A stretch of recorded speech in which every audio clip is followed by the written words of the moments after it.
Welcome to In the Garage. Today we're at the home of powerboat racing at Dargle Valley Boat Club here on the Hawkesbury River. We're going to talk to Chris Pugsley not only about 6Litre racing but about his new Blown Boat deal. Come in, we'll check it out. Hi, mate. Chris. How are you going? All right, how are you? COVID? All the best. Yeah, COVID. We want to talk to you about this new rig of yours, mate. So you've been 6Litre racing, you've been running shenanigans now for a couple of seasons, I think, before you decided you're going to run a blown boat deal. So just tell us a bit about, mate, the boat that we've got here today. Well, we've probably had it now for, embarrassing enough, probably nearly 3 years. And been dragging the chain a bit, struggling to find the time like the rest of us. But I'm on a bit of a roll with it at the moment, so yeah, I'm hoping to have a majority of the fit out done by the end of the year, to the point where we might even have a bit of a rough engine sitting in the boat by the end of the year, I hope. So when we talk about a boat, what have you decided to go with? What hull have we got here? Well, this is a 19-foot, 19-foot-1 Evercraft. I think originally, the start of the plug was performed by Malcolm Everingham, and Josh and Grant Clifton got hold of the moulds and finished them, probably 5 years ago now. And this is, I think, one of the first boats out of the mould. So there's only 3 of these around at the moment. I reckon they're going to be very good. It's just how quick they'll get around the track compared to the 18-footers is something we're going to learn. When you say how quick they're going to get around and something you're going to learn, for someone like myself that does obviously I don't drive displacements, but for me it looks like it always takes time. Whether it was Troy with Madness, all these new boats that come on, Gouchy with Immortal, it takes a bit of time. I was talking to you before about Brent Lewis and Decision. That took a little bit of time to get going, and then he was dominant for a year or so. Yeah, right. Are you kind of envisaging that a little bit, do you think? I think so. I don't think it's very rare that you'll set something up and it just goes like a shot straight away. Because, they're all the same, but they're all so different. I've been lucky enough to drive quite a few of those 18-footers, and every one of them is different. Yeah. It's it's. In what way? Like what they just feel different. I think it's just the way they're set up. Obviously, the sort of propeller you're running and the way you set the boat up to suit the way you drive. Coming onto the main straight and taking the 6-litre displacement final for the round 2. Chris Pugsley, driver at Shenanigans. So it's your workshop, Chris? Yeah, it's a part of the workshop. A lot of the serious engine stuff that we do will start over at my father-in-law's shed, Alan Smith. He gives me obviously a lot of pointers in the engine department. More than a lot of pointers. It's just the engine we're going to put in it, is it? Well, believe it or not, that's for the mower, is it? I can never understand how a 2-litre carburetted 2-stroke engine can propel a tunnel boat to 110 or 15 miles an hour, but that thing will do it. Yeah. That's crazy. So that's one of our daughter's engines. You enjoy working with Bryony when you go away? Yeah, I joke about it saying that I hate it and I don't want to do it, but yeah, I do get a kick out of it. Yeah, I've had some good help, like Simon Troy. My future son-in-law, he's given me a lot of help with engine building and stuff, and I still enjoy the challenge, Yeah, Reese is always doing this, right? Yeah, he's always fucking around. That's right. Oh, it's a good. We all get on famously well, of course, and so. So there's always that niggle between outboarders. Oh, absolutely. Race days, it's a bit different, but. Everyone loves a boat race, right? Yeah, everyone wants to race, and everyone wants to win. You've just got the engine yet to go in. Do you decide whereabouts you're going to put it, or what? Well, with this thing, I think with these new boats, it's a bit of guesswork, really, and I'm basically doing that off what I've learnt with the 18. So I don't know. I'm just really, in a nutshell, just trying to drag as much of the weight back as I can, and then we'll just see where we're at when we finally get it going, and hopefully it'll be not too far off the mark. Yeah. And is there any differences? Anything new you want to put into this boat that people wouldn't have seen before? You're just going to go run with what's tried and tested? Not really.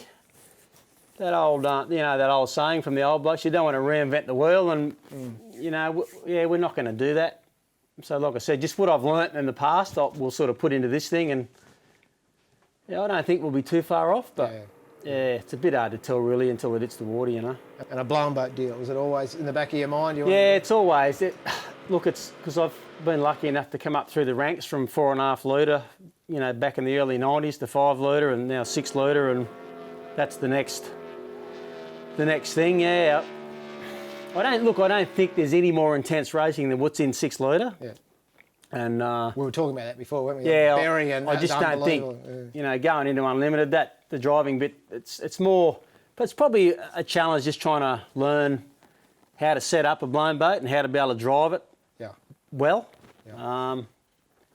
It's a challenge in its own, but I don't expect the drive, you know, I just think, in my mind, 6Litre is the ultimate as far as racing goes, you know. It's pretty tight. It's very tight, and you know, I've got a lot of respect for a lot of the drivers in 6Litre as well. So anyway, we'll see what happens. And what sort of things do you think you'd need to change from a driving point of view? It's just, I think it's just the raw power of you know, limited engines. You know, like a good 6Litre these days is probably making between 800 and 850 horsepower, and you know, they've probably got 550 foot-pounds of torque, whereas an unlimited engine has probably got 1,000 foot-pounds of torque and, you know, anywhere between sort of 1150 and 1,400 horsepower, so they're much more aggressive. So the pod of the cockpit that you sit in is it's the same as what's in the 18-footers. It's out of the same mould, so that gets glassed into the boat first. Yeah. So when the bottom of the boat's built, then they'll fit the bottom half of the cockpit. Yeah. And then the top half is a part of the deck mould. So, and it's a work of art. The way they do it, it's hard work, you know. Once you order a boat, they can take a bit of time to get done and all finished too. Absolutely, yeah. Well, that's right. I mean, you know, the poor old boat builders are probably in demand, and you know, they're often criticised for the amount of time it takes, but it's a lot of work. When you actually, but even the fit out, when you've got to do that yourself, well, look, I've been mucking around now for 3 years and really got hardly anywhere, you know. Look, it is a lot of work. You know, in this times, you got to try and push it a little bit, do you think? And Yeah, I think, I need to ramp it up a bit because obviously I'm getting older. I mean, there's obviously little kids that be lined up to drive it, no doubt, but yeah, older guys are not, you know, years are travelling pretty quick, so. Yeah.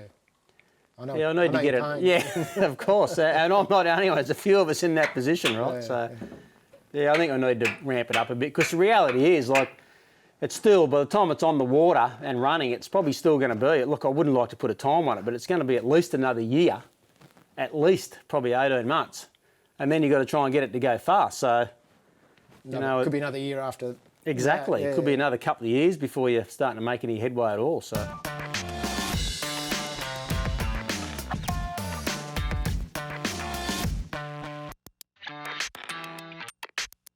Very happy with the way they finished this off. So so the top of obviously the cell is obviously all joined in around here. So all this here is very solid. So any sort of impact you get through the side, it's got to go through the side of the boat, and then get through that. Well, that's I think that's 20 mil foam in there with the glass on the outside. So. With the resin on the outside, it's going to come through. But it's very solid. The whole boat's made out of foam, but we'll have to put some additional flotation in it too, whether it's airbags up the front or, you know, whether we build something in the side of it as well. I'm not too sure yet, to be honest. But, you're on air? You're on full air? Yes, full air, so full lifeline system, yeah. Basically, it's just, it's nothing fancy. It's some nice components, but it's just basically a blown 6-litre. So a small 671 supercharger, and nothing too extravagant, you know. And I'll concentrate on trying to set the boat up the best we can, and trying to drive it the best we can. So that's that's where it's going to have to be. We know roughly what sort of horsepower the engine's going to make. That's probably realistically around 1100 horsepower for it to be safe, and we'll try and stick with that and just try and get the boat to set the boat up to the best we can. So if you're looking at someone, and I'm saying this purely, I don't know anything about that, but if you say someone like Chris Palmer's boat or Madness and the sort of horsepower they can produce, someone like Brent Lewis, who was very successful for that season and a half or so, he'd never make that big top end speed that they did, but he was. No. Is that what you're kind of looking at? That's exactly right. As you know, I was lucky enough to, you know, Brent and Scotty gave me the chance to drive that boat up at Taree, the Decision boat a couple of years ago, and how was that? That was awesome. Was it? It was awesome. Yeah, very grateful for that opportunity, and that helped me a lot with this too, you know. And I'll never forget it when we're going out for the first race. I was paranoid about putting my foot on the throttle because I didn't know what was going to happen, and Actually, in actual fact, it was not too bad. Yeah, it was good, but that's where it all starts from, and because there's a lot of accessories that go around the outside of these things, and yeah, sure. You build them here? You put together? Will you put it together?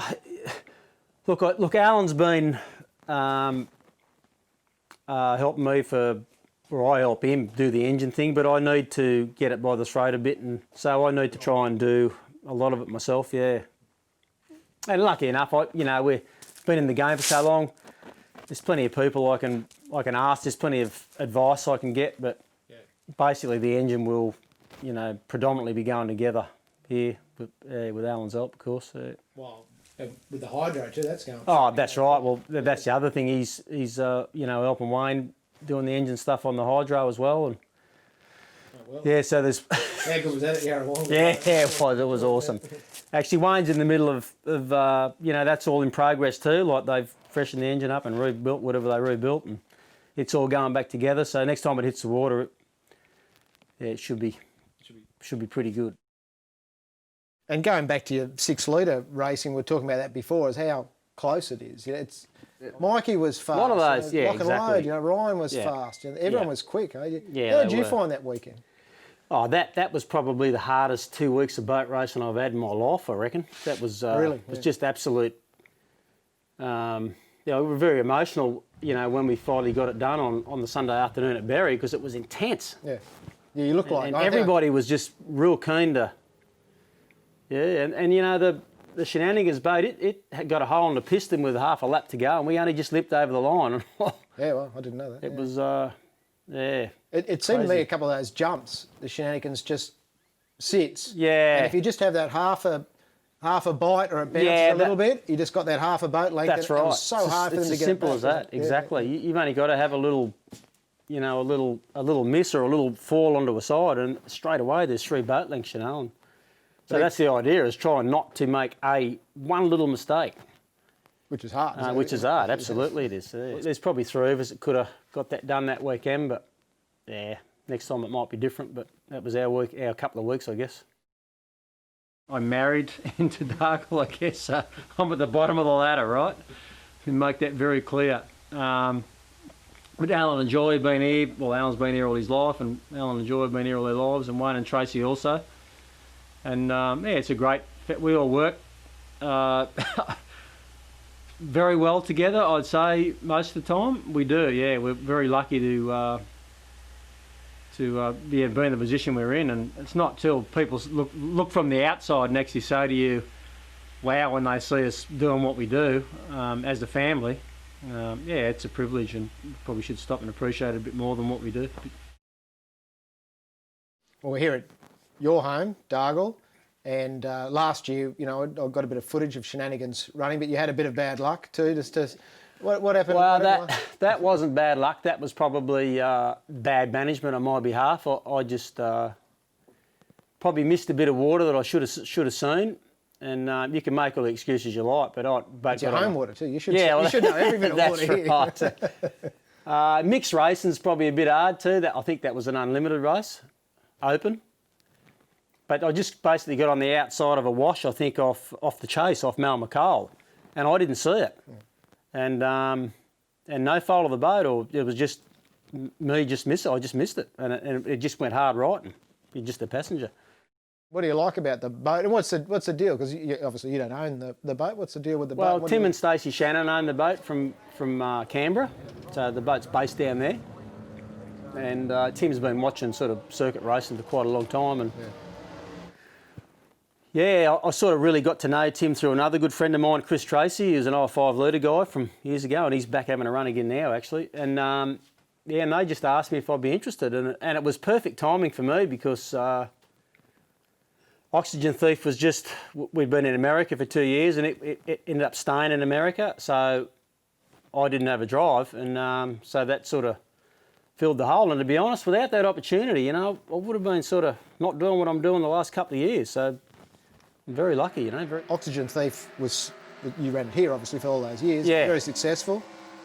You took it to the States. You sold it in the States, and that's where the boat is or was or whatever. That's right. Right. Yeah. Is it still there? Do you know? Is it? No, it came back. So because without being critical, the Americans they just didn't latch onto it. And it was a bit of an investment too, I'll admit. But the guy that took it over there, Aid Bloomfield,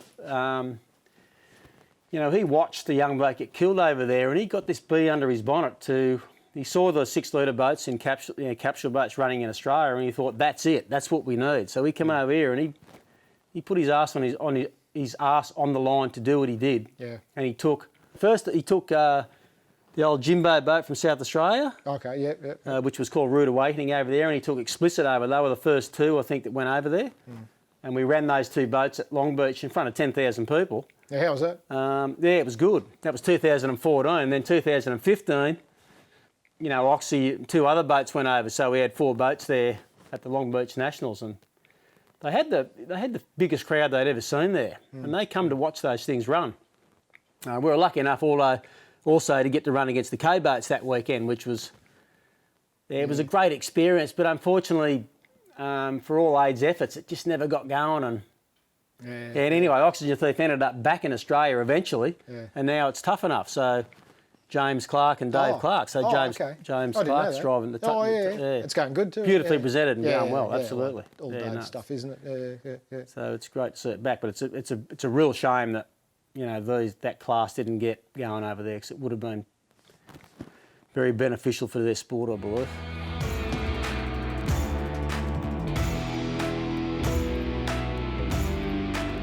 Well, Chris, thanks so much for your time today, mate. Tradition, I'm going to start with this in your garage is, if we're looking at a boat, we've got to have a beer, mate. So that's what boat racing's all about. Always up for that. Cheers, mate. Thank you very much, Chris, and good luck.